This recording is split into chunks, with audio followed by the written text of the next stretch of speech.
ፊደልና ልሳን የተመረጡ የብዕር ትሩፋቶች በድምጽ የሚተረኩበት የበይነ መረብ አገልግሎት ዘወትር ቅዳሜ ረፋድ ላይ በዚህ አድራሻ ይደመጣል። ከኢትዮ ቲዩብ ጋር በመተባበር ይቀርባል።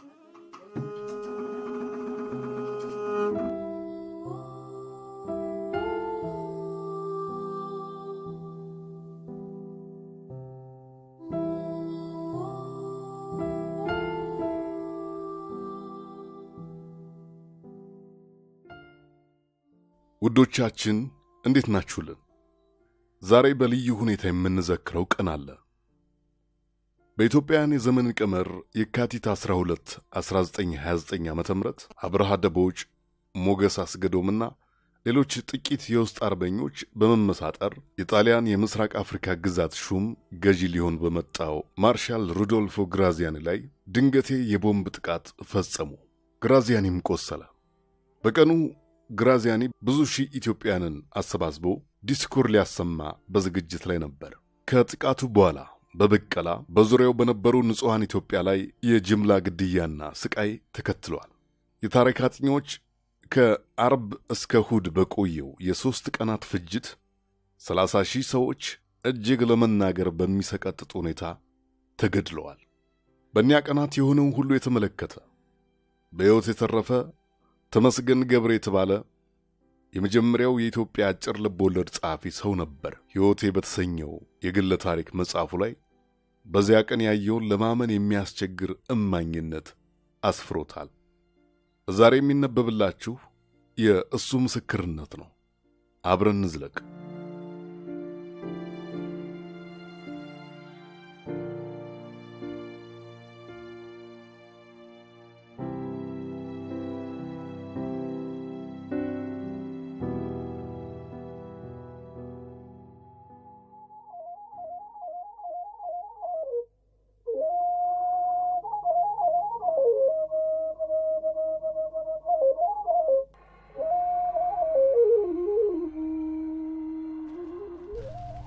እኔንም ጨምረው ክብሪት ለኩሰው አቃጠሏቸው።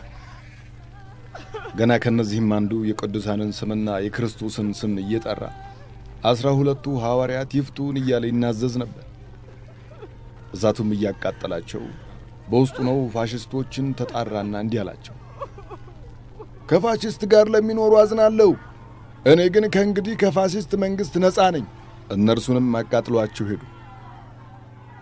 በኋላ ሌሎች ፋሽስቶች መጡ። ያለሁበትን ቤትም ሰብረው ከዚያ ቤት ያለነውን አውጥተው ከየመንደሩም ህዝብ አጠረቃቅመው ኑረዋል። ከዚያም መሃል ጨመሩን። 8 መትረየስ በዙሪያችን ተጠምደዋል። በዚያም ቦታ ቁጥራቸው በብዙ የሆኑ ሀበሾችን አስቀድመው ገለዋቸዋል። ሬሳቸውም ተቆላልፎ በፊታችን ነበር።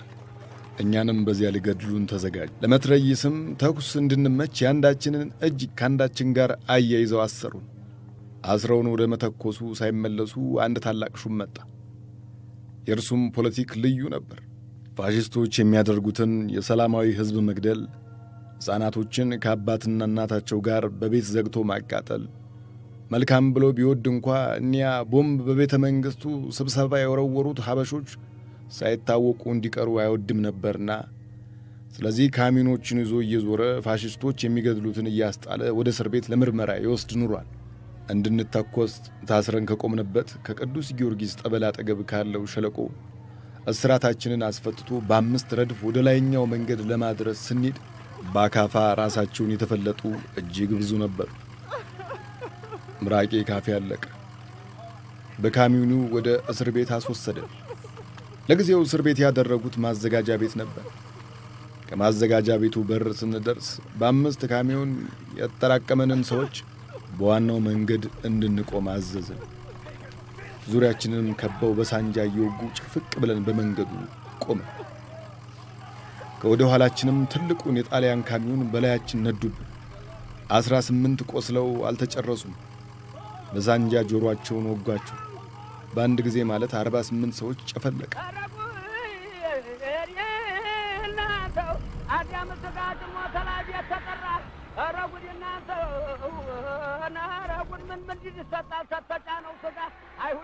ተካሚውን ወደ ኋላ ያፈገፈጉትን እስረኞች ዙሪያውን ሳንጃ መዘው የቆሙት ወጓቸው። እኔም ካሚውኑ ጉልበቴን መታኝ። ያን ጊዜ የቆሰልኩት እስከ ዛሬ ለምጥ ይመስላል። ሐኪሙ የሰጠኝን ወረቀት ይዤው ነበርና በዚህ ሀገር ብዙ ጊዜ ታከሙ። በዳር ያለውን ፋሽስቶች በሳንጃ በመሃል የሚሆነውን በካሚውን ፍለጋ እያሉ ይጫወቱበት ነበር።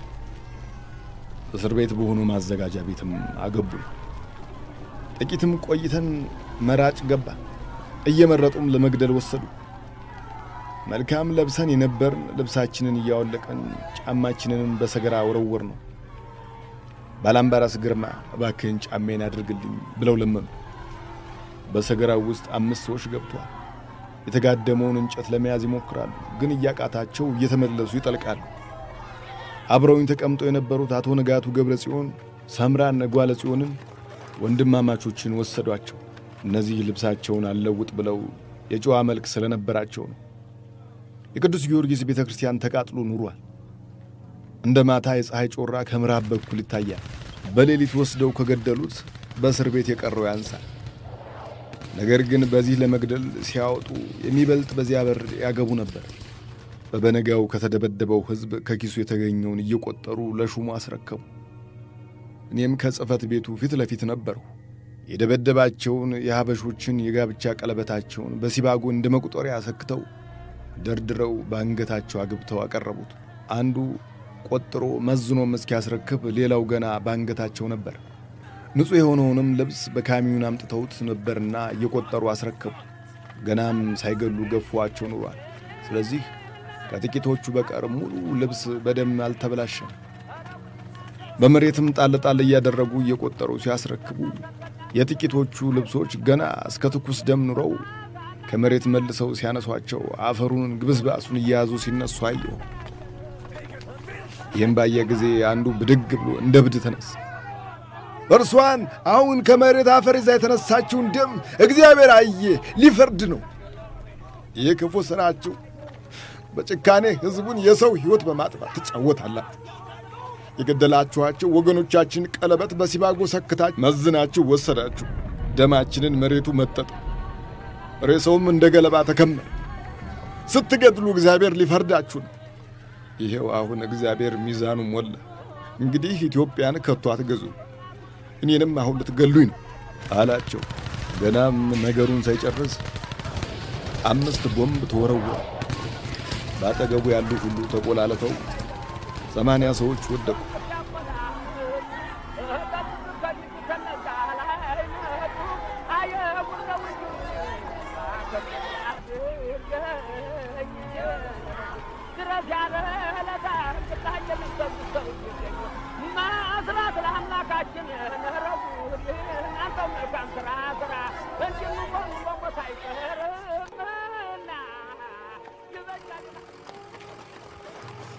ካሚዮኑም ሬሳውን ለመውሰድ አመጡ። ሬሳው በአንድ ካሚዮን ከወሰዱ በኋላ ሌሎች ካሚዮኖችም ቁስለኞችን ለመውሰድ አመጡ። በብርቱም የቆሰሉትን እያነሱ ወስደው ከእስር ቤት በር በመትረየስ ተኮሷቸው። በጥቂት የቆሰሉ ሰዎች ግን ቁስላቸውን እያሻሸጉ እንደ ደህና እየመሰሉ በእስረኛው መሃል ተሸሸጉ። ጣሊያኖችም እየበረበሩ ጥቂትም ቆስሎ ቢሆን ልትታከሙ ነው እያሉ እየመረጡ ከበር ገደሏቸው።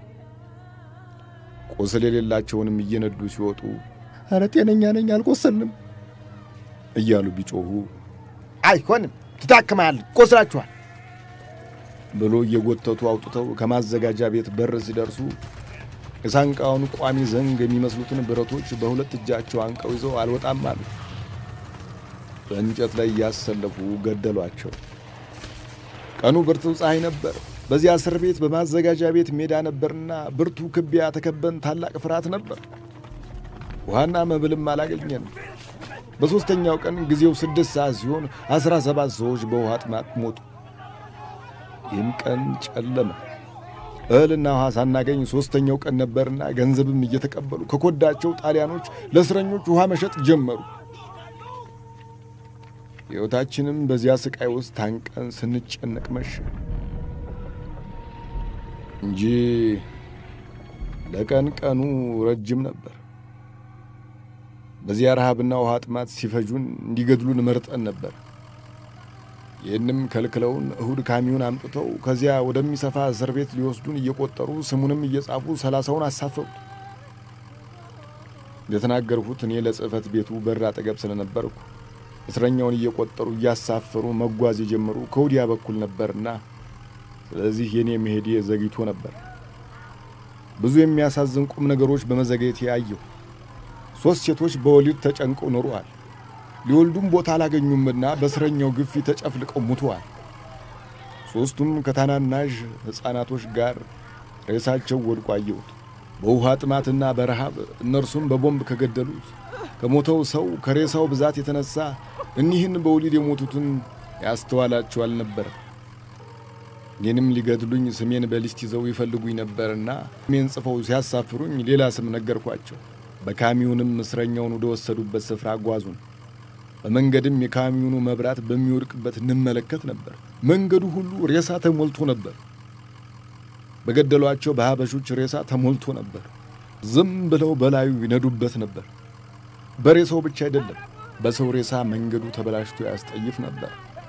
ከመንገዱም ዳር የወደቁትን ሬሳዎች የካሚዮኑ ብርሃን በወደቀባቸው ጊዜ ድመቶች ጉንጫቸውን ነክሰው ጺማቸውን እያራገፉ ሲበሏቸው አየሁ። ካሚዮኑ ከእስር ቤት በር ፊት በር በሚባለው በደረሰ ጊዜ ከካሚዮኑ እንድንወርድ አደረጉ። በኋላ በኩል ከነበሩት መጀመሪያ የወረዱትን ቦምብ ወርውረው ገደሏቸው። የቀረነው አንወርድም ብለን ራሳችንን በውስጥ በሸሸግን ጊዜ በኋላ በኩል ነጂው በሚቀመጥበት በኩል መትረየስ አምጥተው አስገብተው ተኩሰውብን ሙላዎችን ገደሏቸው። የቀረነው እየዘለልን ከካሚዮኑ ወረድን። ለጥይቱ ፈርተው ከኋላ በኩል ሸሽተው ነበርና የወረደም የለም። የእስር ቤቱ በር ክፍት ስለነበረ እየፈጠንን ሮጠን ተጨመርን። ሌሊቱንም ሁሉ እስረኛውን እያጋዙ ሲጨምሩ ታደሩ። ይህም ቦታ ጠፍ ሆኖ የኖረ ነበርና ሳማና ልት የሚባለው ምንስ ወራቱ መጋቢት ቢሆን ቅጠሉ ለምልሞ ነበር። በታላቅ ረሃብና ውሃ ጥማት የተጨነቀው እስረኛ ያንን መራራ ቅጠል በላ። ሲጠባ ይህን ቅጠል ያሳደሩ ስሩን እየገፈፉ በሉ። እኔም ምን የሚበላ ነገር ይህ ፍጥረት አገኘ ባገኝ ሕይወት ነው ብዬ ወደሚያላምጡት ሰዎች ሄድኩ። የሚያውቀኝ ሰው አገኘሁና ከዚያ ስር ቆፍሮ ሰጠኝ። እኔም ወስጄ ለባለንጀሮች አካፈልኋቸው። ለውሃ ጥማት ይህንን ማላመጥ መድኃኒት ነው ብሎ ነግሮኝ ነበርና ለውሃ ጥማት መድኃኒት ነው ብዬ ነገርኳቸው። ከፊላችንም መራራ እንደሚያጣፍጥ ይህን እያላመጥን እስከ 4 ሰዓት ቆየን። ዛሬ ቀኑ እሁድ ነበር።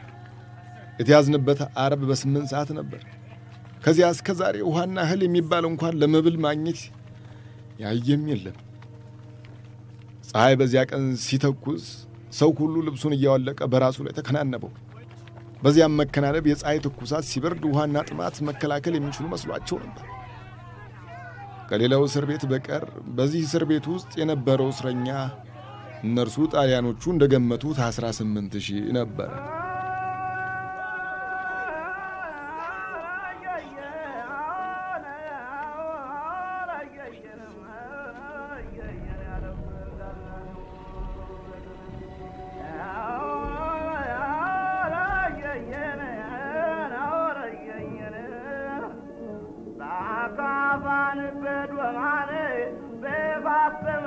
የተፈለጣችሁ በእሳትን በልባል የተቃጠላችሁ ወገንዬን ነረበየ ታሪክም አይረሳው አይጠፋም ስማችሁ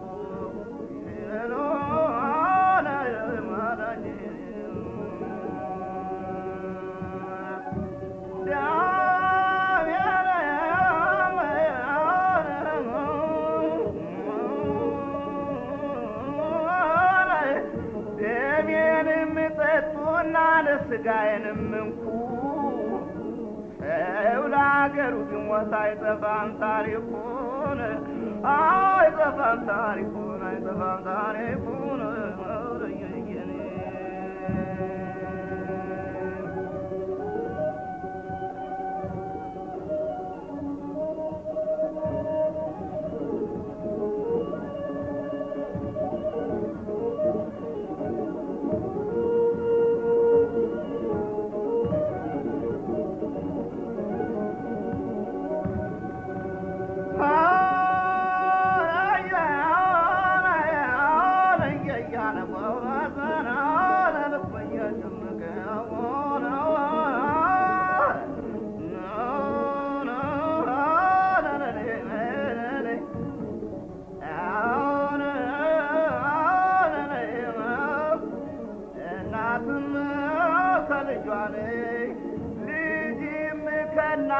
አባት እንደወጡ በሩ እየተነጠሉ በመትረየስ ጥይት በጣም ተከበሩ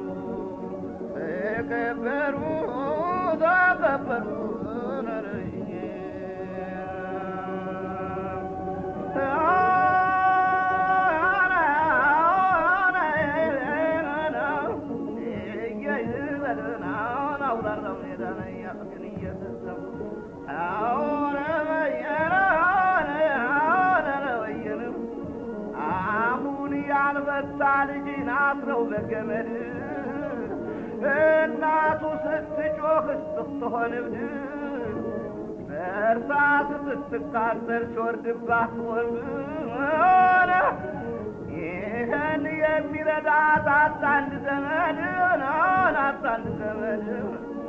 በዱር በገደል ሁሉም ሲሰደድ በገዛና አገራቸው ሆነው ነበር ባድን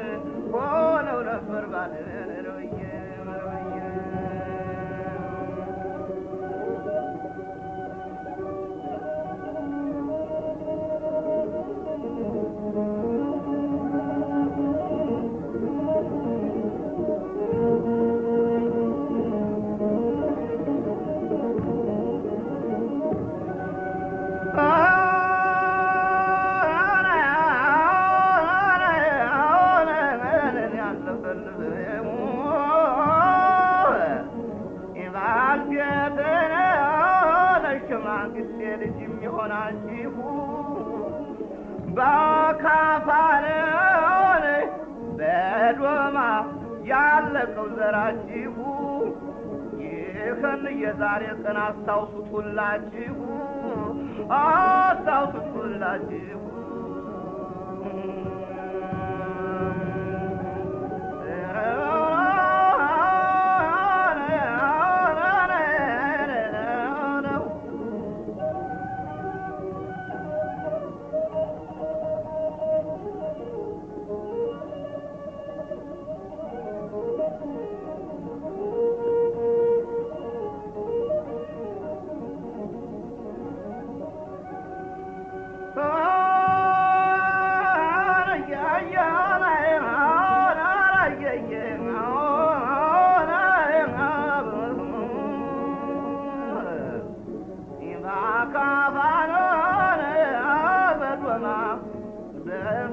በመጥረቢያ የተገደላችሁ ቤት እየተዘጋ የተቋጠራችሁ ነረገደል እጅግራችሁ ታስሮን ጥይት የቆላችሁ ነረወየ በዱር በገደሉ አውሬ የበላችሁ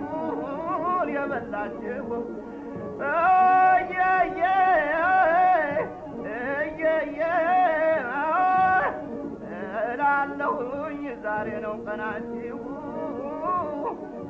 እኔ አስተዋለሁ ታሪክ ያስታውሳችሁ በወርቅ ቀለም ላይ ተጽፏል ስማችሁ ተጽፏል ስማችሁ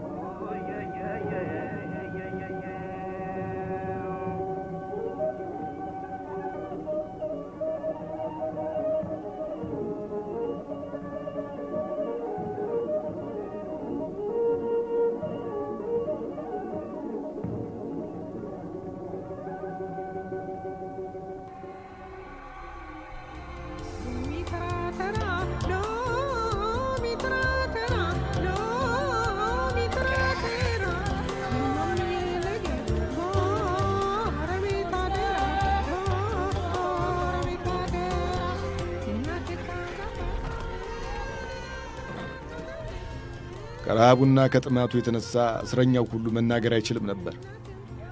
ነፍሱ ገና አለቀው እያለች ነው እንጂ ሁሉም ደክሞ ይጠራሞት ነበር። ለመተላለፍ እስከማይቻል ድረስ ያ ትልቁ ሰፊ ሜዳ ጠቦ ነበር። አንዱ እየተጋፋ መጣ። ጠርሙስ በእጁ ነበር። ፊቱ ክስመት ገብቶት ነበር። በአጠገባችን ቆሞ ሊያናግረን ፈለገ። ገና ከንፈሩን ማላቀቅ ግን አልቻለም። ከውሃ ጥማት የተነሳ ረዴት በሚፈልግ አይን በሚያሳዝን ትኳሮ ወደኛ ተመለከተ። በታላቅ ችግር በውሃ ጥማት የተያዘ ከንፈሩን አላቀቀው። ደካማ በሆነ ድምፅ እባካችሁ ሲል ሰማ ነው። ነገሩን የሚለውን አጣርተን አልሰማነውም ነበርና ልንሰማው እንድንችል ወደኛ በጣም ቀረበ። እባካችሁ ከእናንተ አንዱ ሽንቱን በዚህ ጠርሙስ ይስጠኝ። ወንድሞቼ ሁለቱ በውሃ ጥማት ሞቱ፣ እኔም ልሞት ነኝ። እባኮ ጭብጦ ባይኖሮ ሽንቱን እባኮ ጌታ ይስጡኝ ብሎ ልመናውን ወደ አቶ ገብረመድህን አወቀ አበረታው። አቶ ገብረመድህን አወቀም ይህም እንዳንተ ነኝ። ውሃ ከጠጣው 3ኛ ቀኔ ነው። ከየት ሽንት አመጣለሁ አለው። እኛንም አልፎ እየዞረን ሲለምነን አልቆየም። እስከ መጨረሻ ደክሞት ነበር። መናገርም አቃተው።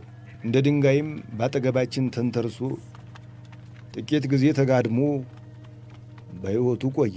በመጨረሻም ግን እንደ እንቅልፍ በሞት ያችን ድንጋይ እንደ ተንተራሰሰ አሸለበ። በዚያ ቀን በውሃ ጥማት ብቻ ከ100 በላይ እስረኛ ከጠዋት እስከ 7 ሰዓት ሞቱ። ሬሳውንም ካሚኖች መጠው ጠርገው ወሰዱት። በዚህ ጊዜ የእስር ቤቱ ሹም ትሊንቲን ሎጂ ኮርቦ የሚባለው በዚያ እስር ውስጥ ገብቶ የተጠሙትን ነፍሳቸውን አልላቀቅ ያላቸውን አይቷቸው ኑሯል። በኮዳ ውሃ ይዞ መጣ። አንዳንዶቹ እንደሚሉት ያለ ዋጋ ለደከሙት ሲያጠጣ ትንሽ ብርታት ያላቸው ገንዘብ እየሰጡ ለመኑት። ስለዚህም በጣም የደከሙት ሰዎች መጀመሪያ እንዳሰበው ማጠጣት ረሳና ገንዘብ ለሚሰጡት ውሃውን መሸጥ ጀመረ እንጂ በመጀመሪያ ነገሩን ሲጀምረው ለደከሙት ውሃውን በኪሳራ ለማጠጣት ነበር ይላል። የሆነም ሆነ ትሊንቲን ውሃ መሸጡን ሰማን። ገንዘብም ይዤ ሄዱ። የሚሸጠው እርሱ ብቻ ስለሆነ ካጠገቡ መድረስ አይቻልም። የተጠማው ብዙ ሕዝብ ውሃ ለማግኘት ዙሪያውን ከቦት ይጋፋ ነበር። ገዢውም ፋታ አያገኝም ነበር። እንደ ብርታቴ ያህል ተጋፍቼ ውሃውን በሚሸጥበት ወደ ትሊንቲን ሎጂ ኮርቦ ደረሱ። ያለ ጥሬ ብር አይሸጥም ኑሯል። ለእኔ በኪሴ የነበረ ገንዘብ ሊሬ ነበር። ሊሬውን ግን አልቀበልህም አለኝ። መቼም መፈጠሬ ያለ ዕድል ነበር። ያያዝሁት ገንዘብ ሊሬ ስለሆነ ገዝቼ ውሃ መጠጣት አልቻልሁም። ስለሆነም ተጋፍቼ ገብቼ ነበርና መመለሻ አጥቼ በዚያ ከትሊንቲ አጠገብ ቁሜ እመለከት ነበር። ትሊንቲ ሽጉጥ ታጥቋል። የውሃውን ኮዳ በቀኝ እጁ ይዞ ግራ እጁን ይዘረጋል። በግራ ይከትና ኮዳውን ከቀኝ እጁ በግራ እጁ ያዞረዋል። በቀኝ እጅ ሽጉጡን አውጥቶ በግራ እጁ በተጠማው ሰው ባፉ ውስጥ ትንሽ ጠብ ያደርግለታል። ግን እስከሚበቃ ውሃ ሲሸጡ በላያቸው የሚፈሰው ውሃ የማረጋቸውን ምልክት አበስብሶት ነበር። በጀልባ እንደሚቀዝፍ ውሃ በማገላበጥ ደክሞ ዊል ይተነፍስ ነበር። የሚያስፈልገውን ያህል ሊጠጣ አይሰጠውም። የኮዳውን ማፍ ይዞ ለመጠጣት ኮዳውን እንዳይነጥቀው በቀኝ እጁ ሽጉጡን አልቦ ይጠብቀዋል።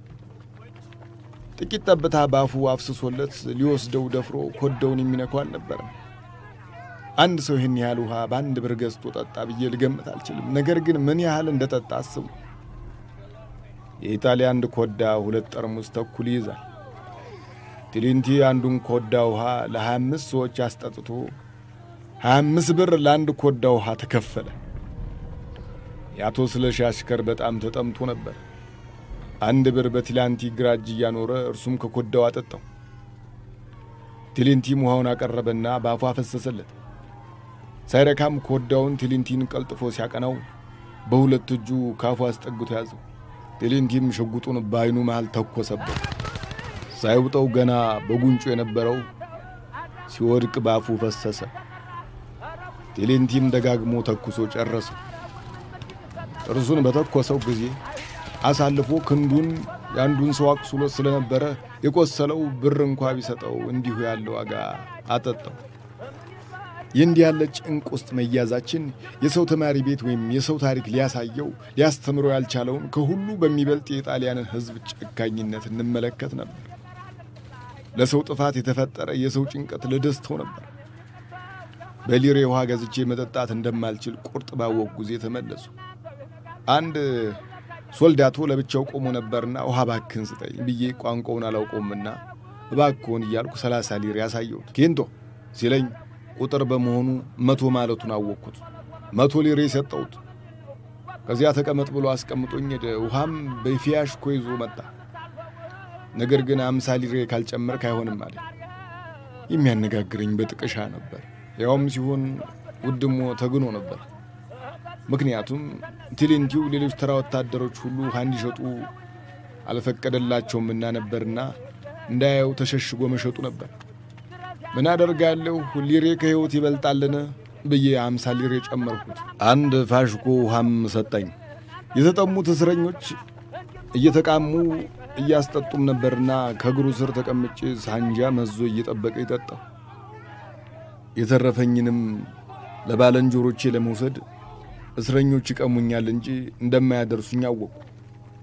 አንድ የምኒልክ መልክ የተሳለበት መሐልቅ በኪሴ ቀርታኝ ነበርና ለዚያ ሰልዳቶ ሰጠሁት።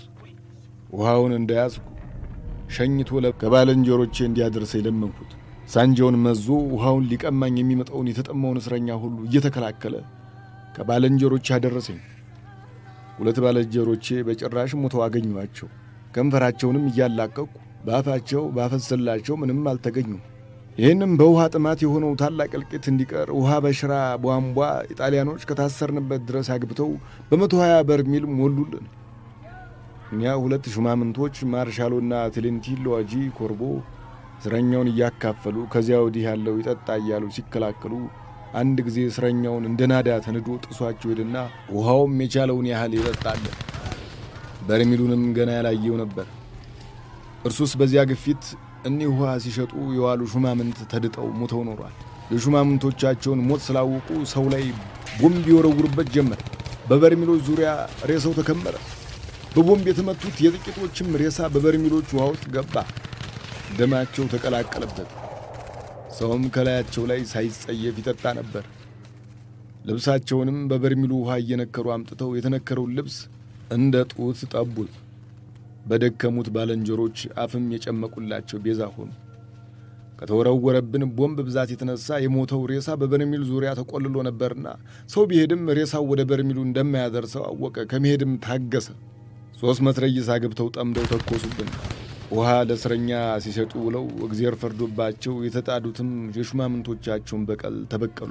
5 ካሚዮን አመላልሰው 1500 የሚያህል እስረኛ ሞተ። ሬሳውንም በካሚዮኑ እስኪያወጡ ድረስ ፈጽሞ ጨለመ። ነገር ግን ቶሎ ደግሞ መብራት አገቡ። ውሃውን ሌላ ሹም በስርዓት እያካፈለ አጠጣ። የጠጣው በሌላ በኩል ሲያልፍ ተመልሶ መጥቶ ሁለተኛው እንዳይጠጣ ያልጠጣው ደግሞ በሌላ በኩል ይመጣል። እንዲሁም ውሃና እህል በተከለከልን በአራተኛው ቀን የደረቀ ዳቦ አምጥተው ሰጡን። እንደ ውሃ ስርዓት ዳቦውንም የተቀበለው በዚያ ሲያልፍ የሚቀበለው ደግሞ በዚህ በኩል ይመጣል። ያን ዳቦ በላን፣ ውሃውንም ጠጣን። የደከመው ሰውነታችን አረፈ።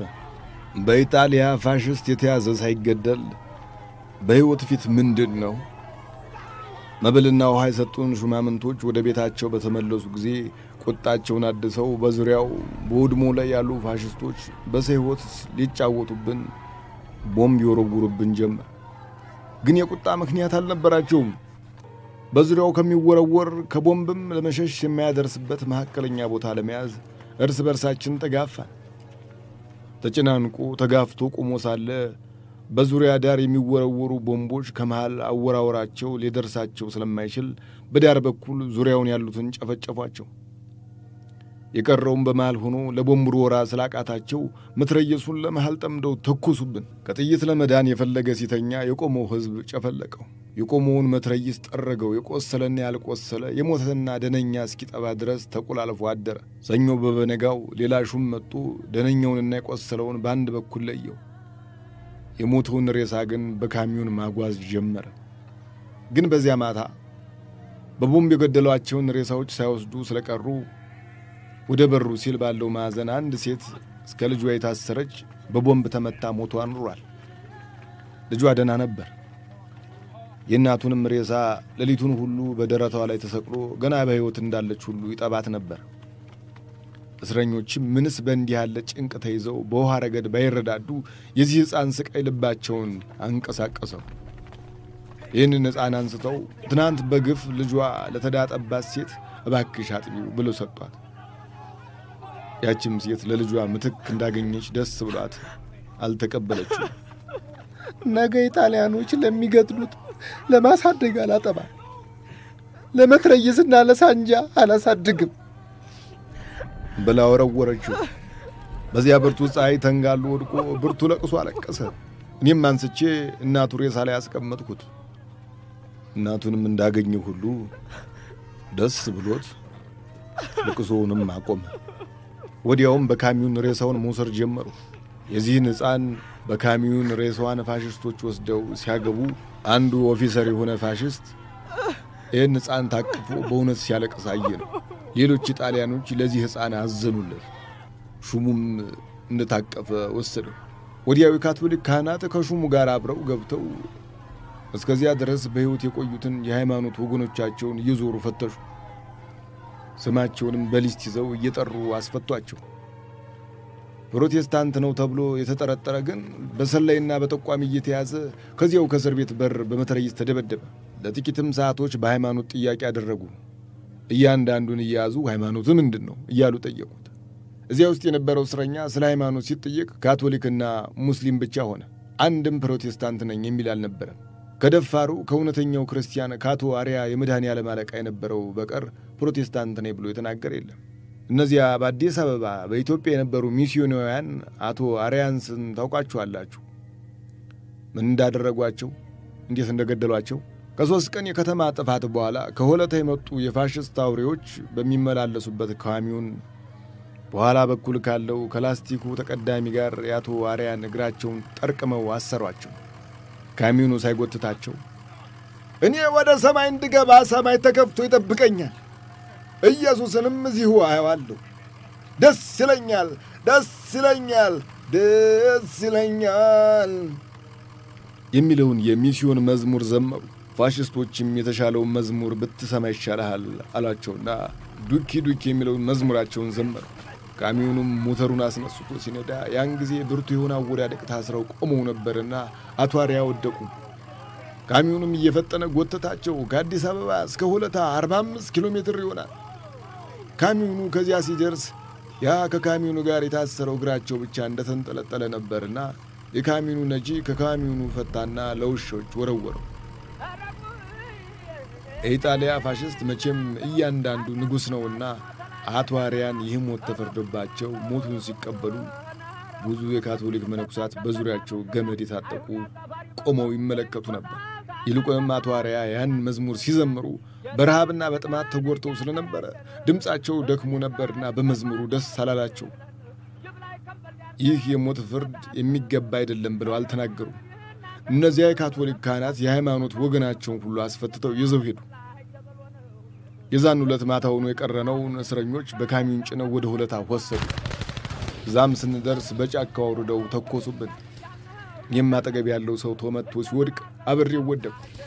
ጣሊያኖችም ጨርሰናችኋል ብለው ትተውን ሄዱ። እኔም ካሚዮኑ መሄዱን አረጋግጬ በሆዴ እየተንፋቀቁ ከዛሬሳ መሃል ወጥቼ በጨረቃ ብርሃን ወደ እቴቴ በዛብሽ ቤት ሄዱ። እዛም እንደደረሱ በምክብር ወደ ጎጃም እንዴት እንደምደርስ አሰላ። እርሷም ልብሷን አለበሰችኝና ሻሿንም ማስራለኝ። ማሰሩ አሳዝላኝ በጨረቃ ብርሃን ጉዜን ወደ ጎጃም አቀን ነው። የማውቀው የአባይን በረሃ በሌሊት እየተጓዝኩ በቀን እየተደበቅኩ ማርቆስ ገባ።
አብረን ስለነበርን እናመሰግናለን።